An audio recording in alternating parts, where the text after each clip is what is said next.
everyone, and welcome to another episode of Disqualified. I am Trevin, joined as always by Caleb. Hola. And Go-Go. Look at my no-nonsense drip. Look at it. Bask in it. And Zach's behind the camera. Hi. And we are here to talk about this past SmackDown. A lot of stuff actually happened. Some of it relating to the bloodline, some of it not relating to the bloodline. All leading towards War Games. Yup. But speaking of War Games, we open up with the new bloodline threatening the OGs, being like, listen, you're still down a man, so here's what we're going to do. We're going to give you one last chance to surrender, and if you meet our terms, we'll leave you alone. We don't got to have this match, but do it by the end of the night, or there will be consequences. And then we move on to...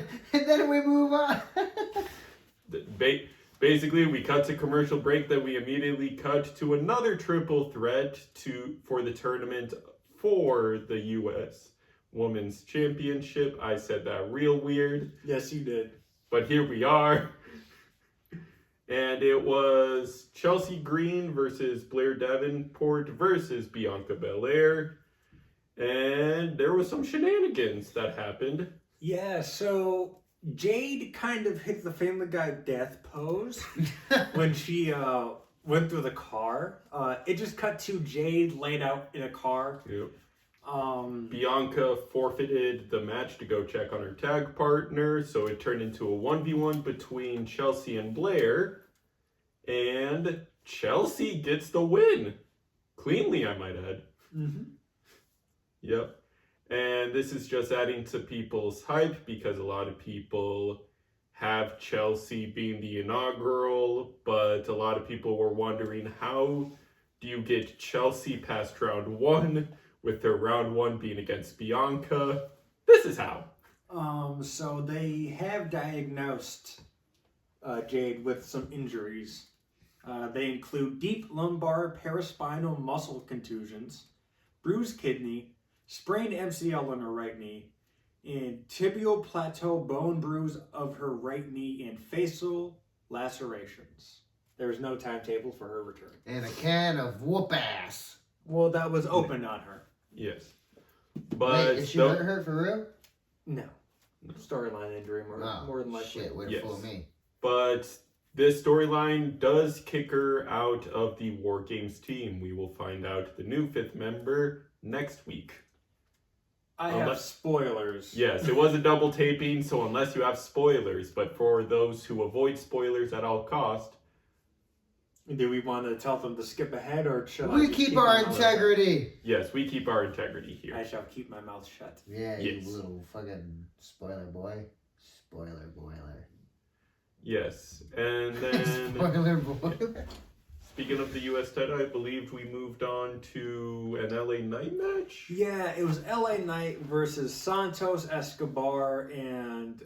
When the entrance music hit, both me and Caleb were disappointed. Yeah, I'm not gonna lie, I started playing Hyrule Warriors while this match happened, so I didn't watch it. Yes. Trevor will have to keep me in on what happened in this match. Before the bell even run, however, all of a sudden the Jumbotron flickers a little bit and we get a little threatening promo from Shinsuke, and then the match officially begins. Santos got a little bit of cheap shots in before the bell rang, and they had a decent bout, but LA retains. But then from out of nowhere, just like last week, Shinsuke comes in, hits a couple signatures/finishers on LA, and leaves him laid out. Yeah, my interest immediately got drained as soon as I saw Santos. And I just think it's because we've seen the match before. Mm-hmm. They've even said it last week. Yeah. We've seen this before, so yeah. Why do it again? Yeah, been there, done that. I said if someone was going to face him out of Legado del Fantasma, it should have been Angel this time. Yeah, because he's the only one from Legado that hasn't fought him. But you wouldn't want your look back? Dude, I don't want to see this match. I mean, you don't want If to. if I'm gonna get a lick back, I'm gonna try to earn the lick back, not just walk in. Okay, I guess. Also, the crowd didn't pop for him either, so No. that's just Because this was also like a sort of surprise match too, of like, because we thought we dealt with Legato last week. We thought it was gonna be Shin- LA Knight and Shinsuke finally doing something, and yeah, but no. Like when I heard Ellie's music hit, I thought he was just coming out to cut a promo, being like, "Shinsuke, you want a match? Get out of here!" But no, he was in gear, and then Legato's music hit, and I was like, "Bruh." Bruh. yeah, I immediately just started playing Hyrule Warriors. Yeah, the interest of this match dove. The interest of the story, it's still kind of there. We're happy to see Shinsuke back in Is action. this when I was editing? Yeah. What? When did you start playing Hyrule Warriors? When you were editing. Yeah. When this match came on, that's when I started playing. Oh no. Drats. I'm gonna need to see Shinsuke actually get in the ring before I get hype.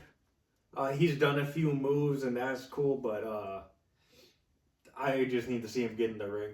One of your comments was he better retire that bodysuit. He better retire that stupid fucking bodysuit. I mean, I guess now he's doing like a Darth Jar Jar thing, so we'll see how that goes. We saw on the dark side. Yeah. He's a Sith Lord. Misa fuck you up. Shinsuke's promo did also.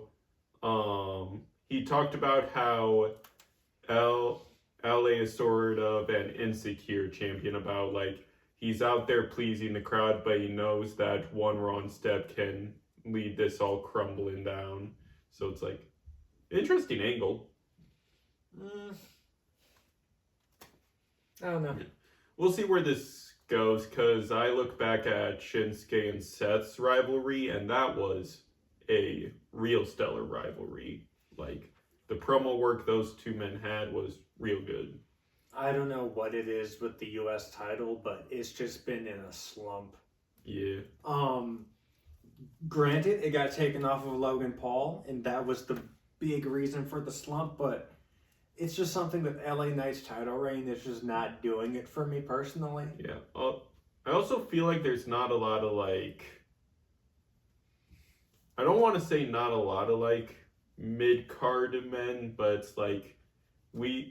These past couple matches LA has had, he's recycled between Andrade and Carmelo, and then we went back to the Legato, and now Shinsuke's back, but it's like a lot of people are like being like cool because like the hype sort of died with just churning through the two same people.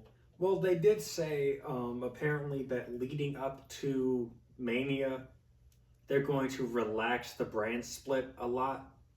So hopefully he can get some new challengers. I kind of hope if that's the case, Chad goes over there and beats him for Oh yeah, Chad Gabe. The SmackDown before Bash in Berlin, he defended it against Ludwig in an open challenge. So it's like, that was actually kind of cool. Yeah, but also I think Ludwig should stick to the IC thing.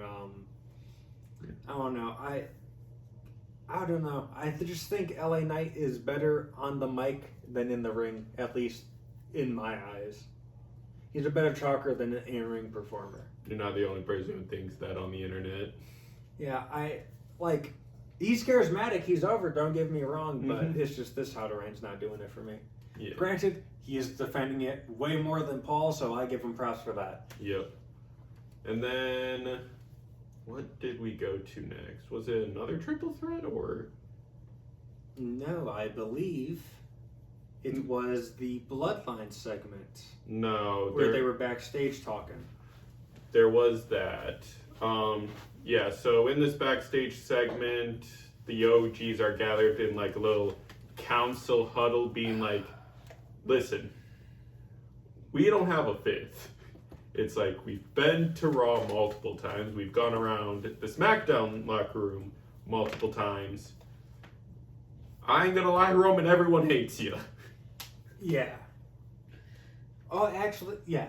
Well, I know what happened after the match, but we'll continue on with this. Yeah, but there was a suggestion of Cody Rhodes and Seth, and Roman immediately shot both those answers down.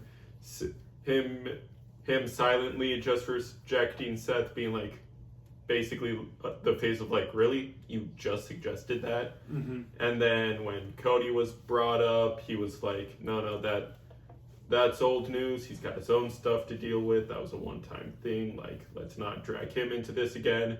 And it was like almost a disturbance in the force of a bunch of people sighing in relief when Roman said that. Yeah,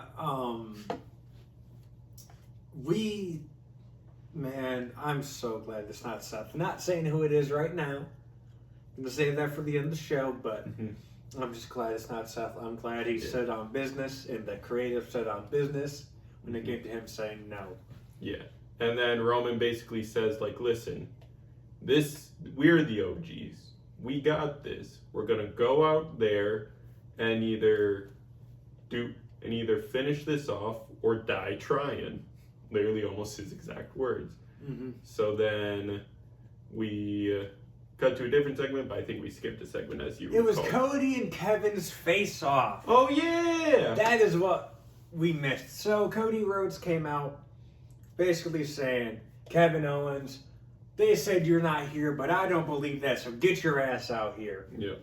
Kevin Owens comes out. From the audience. Yeah, from the audience, in his best, a tuxedo tank top. Yep. The best. Yep. And Cody's in his workout gear, basically. Yeah, and Kevin's like, well, I dress up in my best, and you're not even wearing your stupid little schmuck suit. Yeah, not wearing your politician attire. Uh-huh. And they basically trade some bars back and forth. Kevin reveals why he did it, and that's because Cody teamed with Roman. Yep. Because Roman tried to end his career multiple times. In the past 4 years. Mm-hmm. So, Kevin says that he hates Cody. Cody basically says, well, look, you don't hate me, you hate yourself. Yep. You hate that you can never pull the trigger. Yeah, he's like, Randy didn't deserve what you did to him, and all this shit. It was a very heated segment. It was a good segment, but also they're dragging this out until Saturday night's main event. Probably because Cody issued a challenge and Kevin said, all right, you want to fight? We're going to fight, but it's going to be on my terms when I say it's going to be. And after the promo ended and it cut to commercial, I immediately looked at Caleb and I was like, it's going to be no holds barred. Here's one thing I do want to ask, because I saw this online today. This is the third pay-per-view in a row. Cody does not defend his belt. How do you feel that affects his reign? Because the inverse was Roman not defending his titles, but also not being on TV.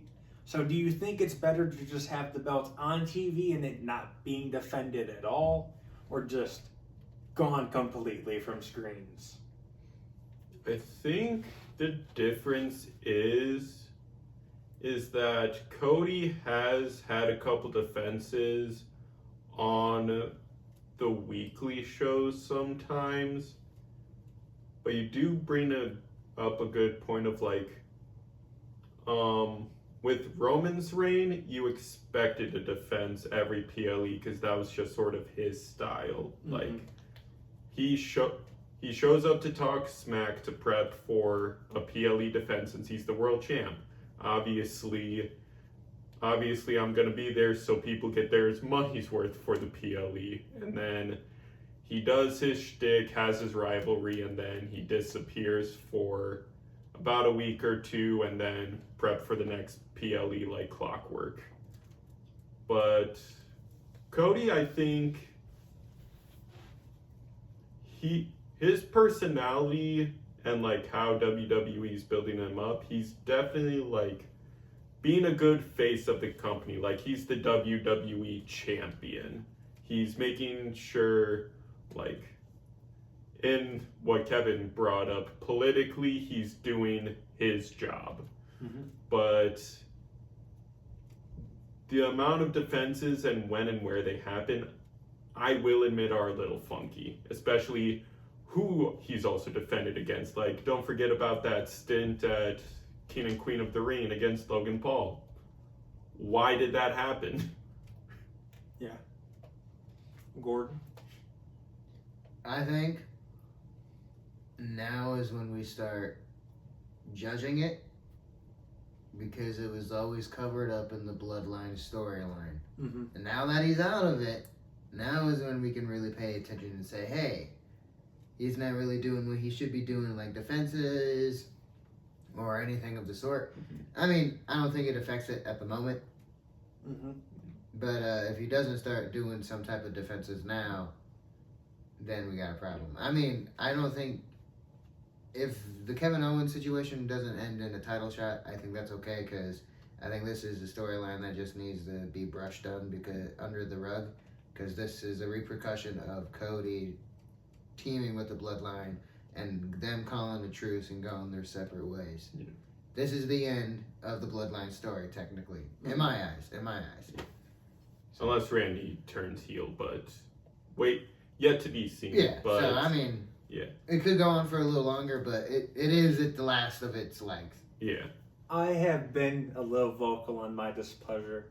I think if he doesn't defend it by at least Rumble, then I'm going to really start to be negative about this title reign. Yeah. Because it just seems like it was just, okay, let's get it off for Roman now. Mm-hmm. And that's what it's kind Yeah. of seeming like to me at the moment. Finish this story, yeah. But speaking of Cody having matches, next week he has a little grudge match against Carmelo Hayes, because in a backstage segment, Cody was visibly upset. Carmelo made a comment of like, finally getting what you deserve, and Cody turns around and is like, you want to repeat that? And they got in a little scuffle, and Nick Aldis broke it up and made it an official match next week.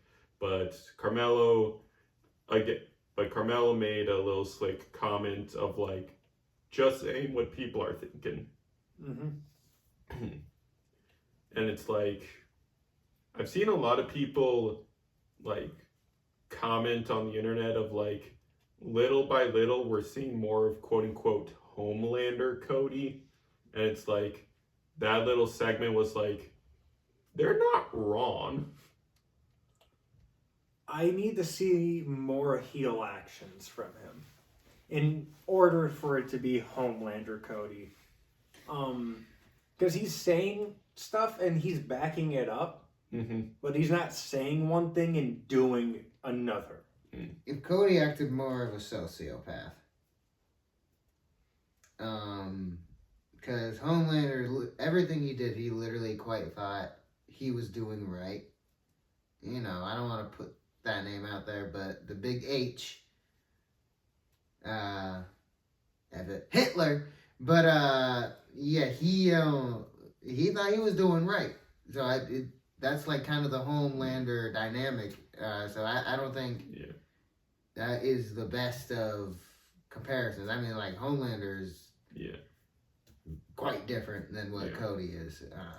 I mean, we do see it a little bit in the Kevin segment as well, of like Cody defending his actions on why he teamed with Roman, why he's done all the things he's done as champion. And it's like, a lot of people were pointing out like, both Kevin and Cody brought up valid points of like, Cody getting ingrained with the bloodline is like, I had to do something about it. Like, and Roman was the guy to do it at the time with. It's like, he had family issues. I had championship tie-in issues. Like, why not partner up? And Kevin's like, you could have separated it.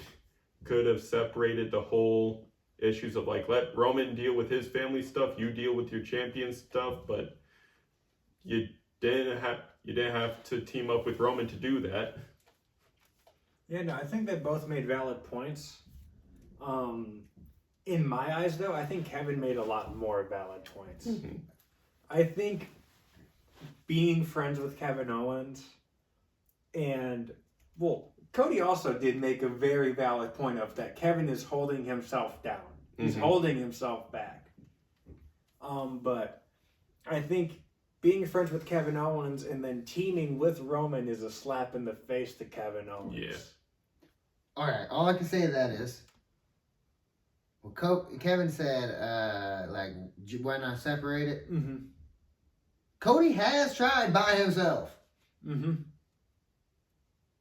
He's lost. He's tried with Kevin Owens, Randy Orton. He's tried with all these names. Still lost to these guys. Mm-hmm. Oh, he just so happens to win with Roman. This is a necessary evil to happen. Mm-hmm. It was probably the only way.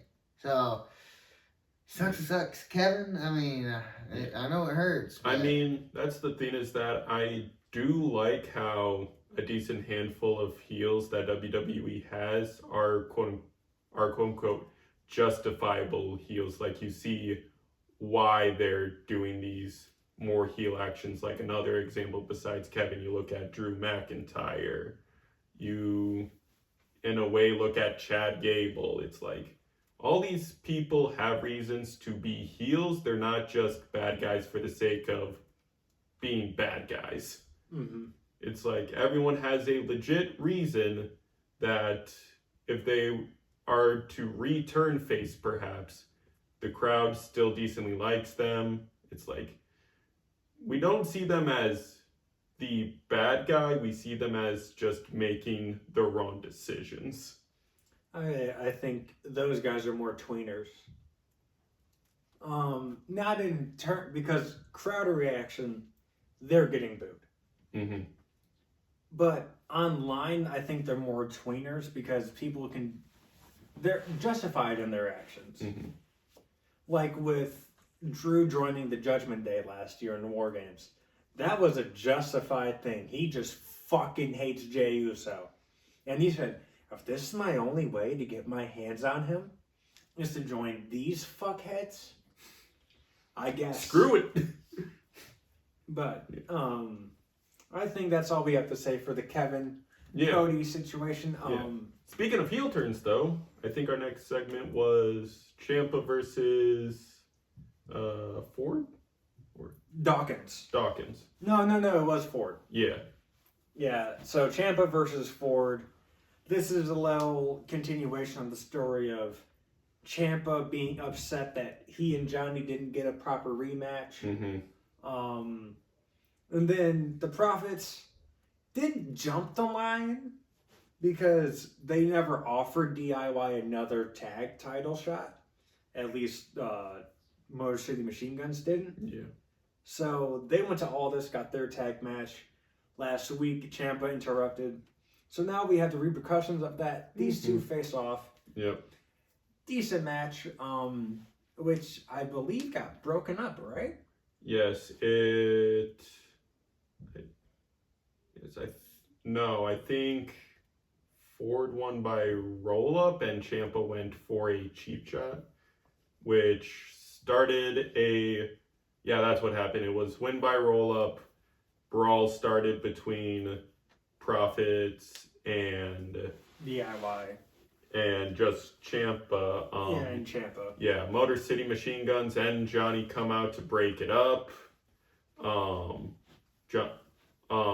Ciampa's like, listen, basically pulls out a listen, we're partners. Are you gonna let them like downplay us like this, or are you gonna take their side? And like shoves Johnny a little bit, and Johnny ain't necessarily having it. Stands up, backs away from it a little bit. Motor City Machine Guns get in between them, and Ciampa's like, all right, that's how it is, and walks away just screaming like, I want my title, and it's just throwing a huge fit, but it's like, again, he brings up decent points. I think we might be seeing a split DIY. Yeah. You. Mainly because it would invigorate the mid-card scene. Yeah. You get 2 more people in the mid-card scene. Mm-hmm.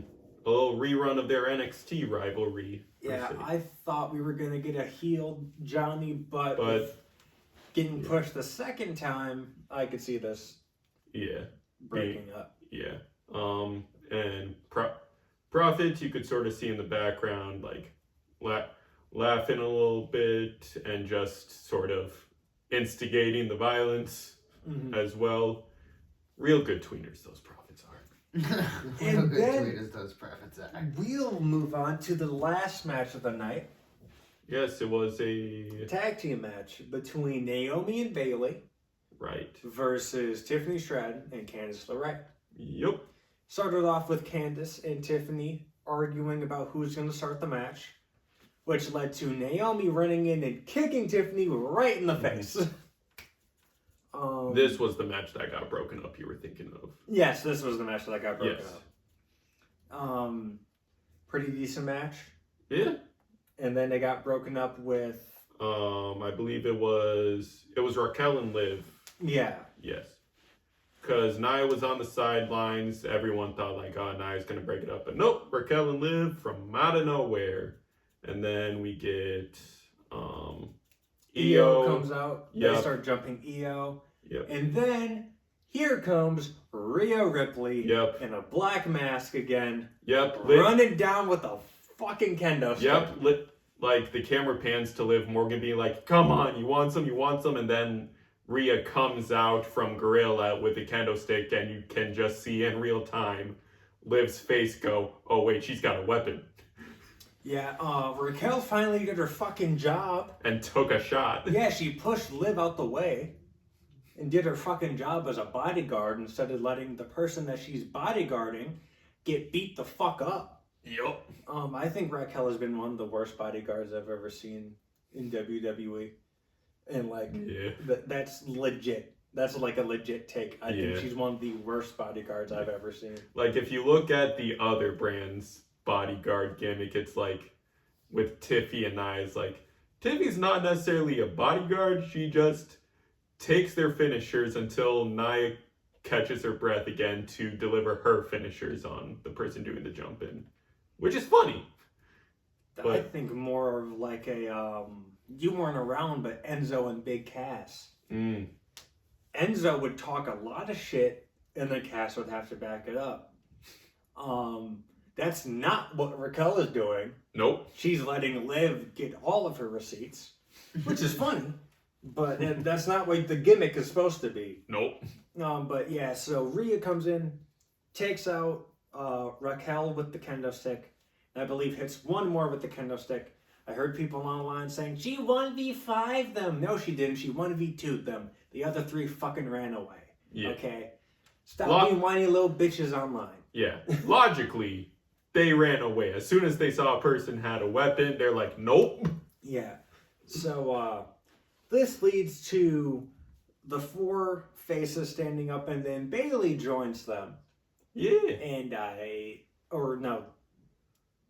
the 4 faces standing up, Bayley with them, because I was thinking Bianca was there. Yeah, Bianca was away. Yeah, Bianca went on the ambulance ride with Jade.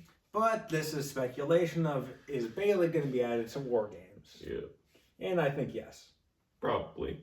I mean, it was weird because before Rhea joined on the SmackDown side, we saw Bayley get in a couple scuffles involving the War Games team, so it's like, it's been hinted, but now it just leaves the question mark of like, who took out Jade?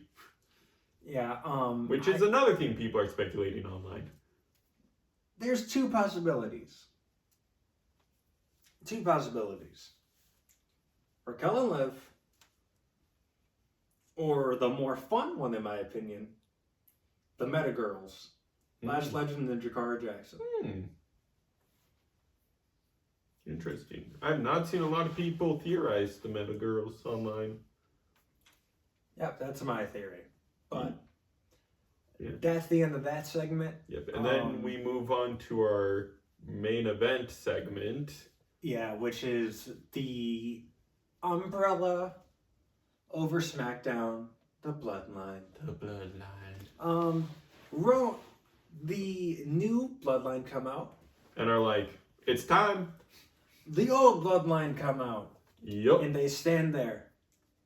And as soon as Roman is about to start talking, ladies and gentlemen, my name is Paul Heyman. Yep. The crowd popped. We also popped. Yes. Trevin said it as a joke. Yep. I was like, it ain't happening, but it'd be funny. And then 5 seconds later. Yeah, he comes out. And then he says, you know, you can't do War Games 4 versus 5. It just doesn't make sense. He said that math just does not calculate with your wise man. So you will not be doing 4 versus 5. You It will will be be 5 versus 5. And it paused a little And bit. here, it was one of 2 possibilities. Yep. This man wanted Brock. I was fine with Brock. I would have been hyped if it was Brock. But this person that came out hyped it up even more. The savior himself, CM Punk. Look at my Oh my god, dude. He came out, the I hype literally for jumped- this match. Bro, it raised through the roof. I did the same yell I did last year when Punk returned. You screamed like a little girl. And I did. jumped I out didn't of go, my oh! I chair. said, oh! I jumped out of my chair. I was like, ain't no way. Yeah, I'm happy with this. Yep. Came out, immediately got into a brawl with the new bloodline. Yep. Literally was running up the ramp, taping up his hands, got in the ring, just immediately decked Solo. Yeah, they just went at it. Final shot of action was a double, it was a GTS and a spear at the same time on Yep. the Tongans. Yup. It was beautiful. And then you see Roman and Punk just have this stare down. Yep. And Roman says, I don't trust you. And Punk says, you don't need to trust me. I'm here for him. And points to Paul Heyman. So, Yeah. we have our War Games match. Yeah. The team of the new bloodline with Solo Sikoa, Jacob Fatu, Bronson Reed and the Tongans versus the OG bloodline of Roman Reigns, the Usos, Sami Zayn, and CM Punk. Yup. I think this is going to be an excellent War Games match. Yeah. And one thing we brought up after the credits started rolling of like, oh, this is gonna piss off Seth. Yeah. Seth is going to be super pissed, and I can't wait to see their reaction on Monday. But, look, Seth, if you're going to be so pissed, I don't know, it wouldn't have made sense, but you could have joined. Wouldn't have made a lick of sense, but you could have. Yep. But, yeah, I think after this, we see a Roman Punk thing happen, maybe. A little Also, little speculation. Heyman didn't come out in his regular suit. bit. Oh yeah. He came out in an attire that mimicked what Solo Sikoa's been wearing the past few weeks. Of just the blazer and a t-shirt that was red. Yeah, it's not what he's been wearing a lot, but it was almost a copy paste of the outfit he wore when he claimed tribal chiefdom. Mm-hmm. So, people are saying that he could turn on him and join Solo. I think if he turns on Roman, he's just siding with Punk. Yeah, he's just gonna become Punk's guy again. And I think that's kind of what needs to happen for Roman. For Roman, after this bloodline stuff happens, after this War Game stuff, unless we see the fight for Tribal Chief versus him and Solo, and then eventually him and Rock, I want to see Roman go on and do his own thing. I think Reinvent yourself. I think the plan is that this War Games match is for the Ulafala, because that's sort of what they teased at the initial challenge. I hope so, because not that I don't like this tribal chief gimmick. I like it a lot. I just think now it's time for a new gimmick. Mm-hmm. I mean, he did tease that Roman will one day be a wise man to someone, but I think it's too early for that. yeah, it's a little too early for that. Way too early for that. Not his big dog character, but something similar. I just want to see him do something not with the bloodline and not with Heyman, out on his own to see if he can actually garner that crowd reaction. Yeah. A lot of people want to see him go on a sort of fix his past mistakes arc of like have that conversation with Seth, maybe have one more conversation with Cody as well. It's like he's got a lot of people pissed at him. Mm-hmm. Just like Jay did when he went to Raw. Yeah. Yeah, but I think... That's about it. I mean, do you have any thoughts on Punk joining? I'm good to just cut it. All right. So, this has been it from us at Disqualified. I am Caleb, joined with Gordon, Trevin, Zach behind the camera as always. Be sure to like, comment, subscribe, ring that bell 3 times so you know the match is over. Thank you for your time, and good night. Peace. Bye.